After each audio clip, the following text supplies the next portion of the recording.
Hello everyone, welcome back to Nilanjana in the kitchen. আচ্ছা, তোমরা যদি এখানে নতুন, তাহলে বলি আমি নীলাঞ্জনা।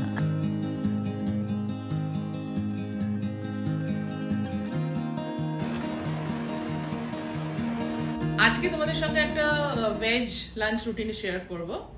প্রথমত বলি না, প্রচন্ড গরম পড়েছে, তো রান্নাঘরে বেশিক্ষণ থাকাই যাচ্ছে না।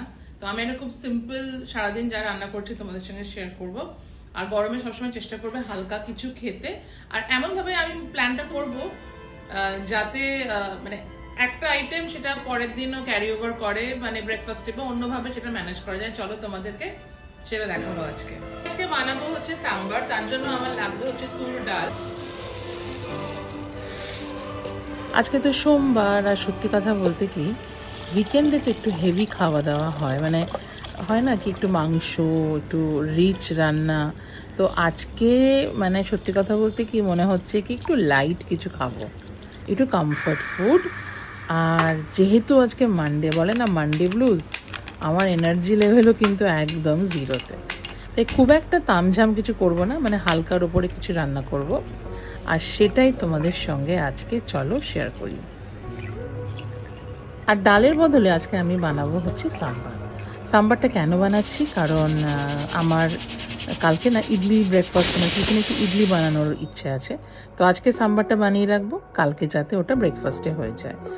আচ্ছা, তোমরা যারা ডাল সেদ্ধ করো, তোমাদের কি মানে টাইম লাগে? মানে অনেক সময় দেখবে ডালটা না সেদ্ধ হতে চায় না। তার জন্য আমি মানে অনেক সময় এটা আমার ক্ষেত্রেও হয়েছে, তাই শেয়ার করছি। তো ডালটা যদি আগের দিন রাতে ভিজিয়ে রাখো সব থেকে ভালো। আর যদি না ভিজিয়ে রাখতে পারো, তাহলে একটু যদি সোডা দিয়ে সেদ্ধ করার সময় বসাও, তাহলে কিন্তু ভীষণ সফট আর খুব সুন্দরভাবে ডাল সেদ্ধ হয়ে যায়।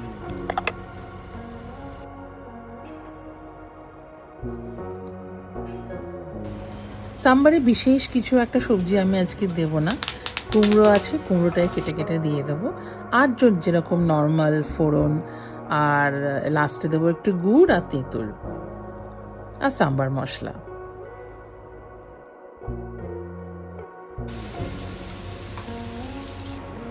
সাম্বারটা হচ্ছে এখন। তো আমি আমার ল্যাপটপে কিছুটা কাজ বাকি আছে, যেহেতু আমার ক্লাসও চলে সাথে সাথে। তো কিছুটা কাজ আমি করে নিচ্ছি এখন। মানে এই মাল্টিটাস্কিং আমার মনে হয় সবাইকেই করতে হয়, কখনো জানো, যখনই না মানে ভেজ মিল কিছু বানানো হয়, তখন ছোটবেলার কথাটা খুব মনে পড়ে। সত্যি কথা বলতে কি, বাঙালি বাড়িতে না যদি কোনো বাচ্চাকে বলা হয় যে আজকে না নিরামিষ, মানে সেটা যেন একটা চরম, মানে চরম শাস্তি। আর অ্যাকচুয়ালি আমারও নিজেরও মনে আছে, মানে আমি ধরো যখন মানে খাবার টেবিলে বসে মাকে যখন জিজ্ঞেস করতাম যে আজকে কি আছে মা, আর মা বলতো যে আজকে তো নিরামিষ, তখন মানে মনের মধ্যে একটাই প্রশ্ন, মানে আজকে মাছ কেন নেই। তো যাই হোক, সেই সব দিনগুলোতে কিন্তু কয়েকটা রান্না আমার এখনও মুখে লেগে আছে। সেটা হচ্ছে আলু ফুলকপির ডালনা, একটা সিম্পল মানে জিরে তেজপাতা ফোড়ন দিয়ে, মানে গন্ধটা পুরো বাড়িতে ঘুরতো, আর লাস্টে একটু গরম মশলার ঘি দিত, মানে এত যে অপূর্ব লাগতো যে কি বলবো। তো আজকে আমি ওটাই বানাচ্ছি, একটা সিম্পল আলু ফুলকপির ডালনা, যার মধ্যে একটু টমেটো আদা বাটা দেবো। আর ওই ম্যাজিকটাই মানে আনার চেষ্টা করব।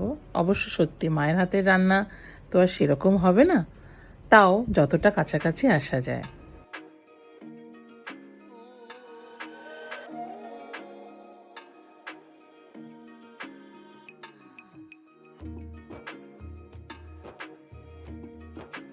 সাম্বার আর আলু ফুলকপি মোটামুটি আমার রেডি। আচ্ছা, একটু ভাজা না হলে তো কীরকম একটা লাগে না, তাই একটু পাঁপড় ভাজছি। আর জানো, অনেক সময় হয় না পাঁপড় ভাজা মানে খাবার জাস্ট আগেই ভাজতে হয়।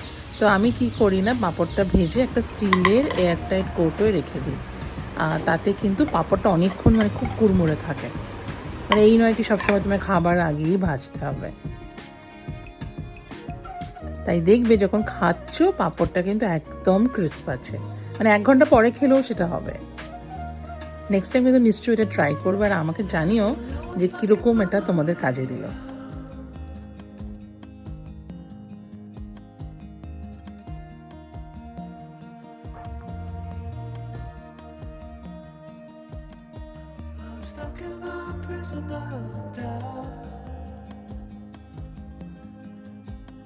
In this time এখন হয়েছে বিকেল, রান্নাঘরও দেখো আমার আর মেসি নেই, মানে সকালের মেসি রান্নাঘর থেকে এখন কিন্তু রান্নাঘর মোটামুটি আমার ক্লিন হয়ে গেছে। আর এবারে রাত্রে রান্নার একটু জোগাড় করছি। মোটামুটি মানডে আমার অফিসিয়ালি সর্টেড।